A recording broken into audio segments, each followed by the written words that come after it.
Welcome back. In last class we stopped with MAC sublayers. So now let us continue that one. IEEE 802.11 defines two MAC sublayers, DCF and PCF. So let us see in detail about them. So distributed coordination function DCF uses carrier sense multiple access and collision avoidance as the access method. So in computer networking, this CSMA-CA is a network multiple access method in which carrier sensing is used, but nodes attempt to avoid collisions by beginning transmission only after the channel is sensed to be idle. So how is it being performed? So it goes like this. So before the station starts to send frames, it decides upon how many number of attempts it is going to try out. So that is going to be decided as K. So based on that one, initially when no attempts are did, K is considered to be 0 and the attempt is tried. So first it checks whether the channel is free, and that is called carrier sensing. If not free, it is again going to wait and check, and when it is free, it waits for interframe space. So that is going to be a time period which is left between each frame.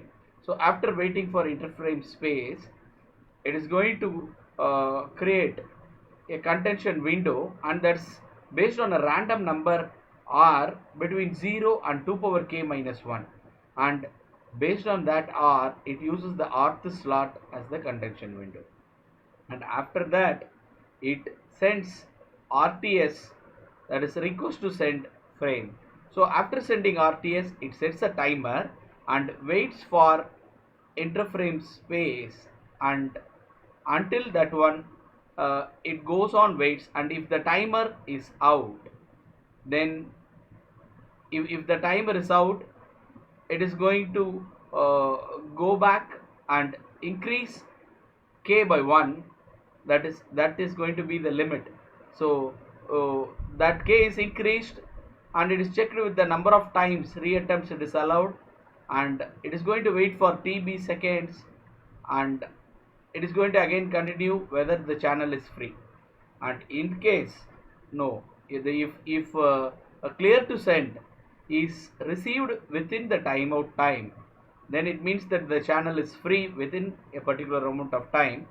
Then it is going to wait for interframe space, and after that it is going to send the frame which it wants to send, and after transmission is over, it sets a timer to receive the acknowledgement from the receiver side, and within time the acknowledgement has to be received, only then it is considered to be successful transmission.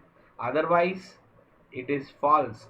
It means that the frame has not reached the destination properly. Then again k is increased by 1, and if it is within limit, then it goes back for another trial. Otherwise the transmission is aborted. So this is how a CSMA CA works. But here, how do other stations defer sending their data if one station acquires the access for sending the frame? How is the collision avoidance aspect of this protocol accomplished? The key feature is called NAV, that is Network Allocation Vector.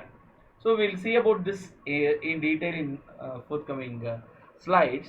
And NAV shows how much time must pass before these stations are allowed to check the channel for idleness. So if you see that, so when the source, as we saw in the previous flow chart, after waiting for DIF, that is DCF interframe space, it is going to send request to send, and it is going to wait, and after short interframe space, the destination is going to send clear to send. So when it gets the clear to send signal, it waits for short interframe space and it starts transmission of data. So once the data transmission is over, after short interframe space, it is going to send the acknowledgement for which it is waiting, the source is waiting, and now it is considered to be the completion of transmission. So until this happens, the other stations, they start their NAV, network allocation vector, once it identifies that the source has sent some request to send, and it also identifies that the carrier is busy, so they don't perform any transmission until the carrier is released. So each time a station accesses the system and sends a RTS frame, other stations start their NAV that shows how much time must pass before these stations are allowed to check the station for idleness. So they cannot check the idleness also. In other words, each station, before sending the physical medium to see if it is idle, first checks its NAV to see if it has expired.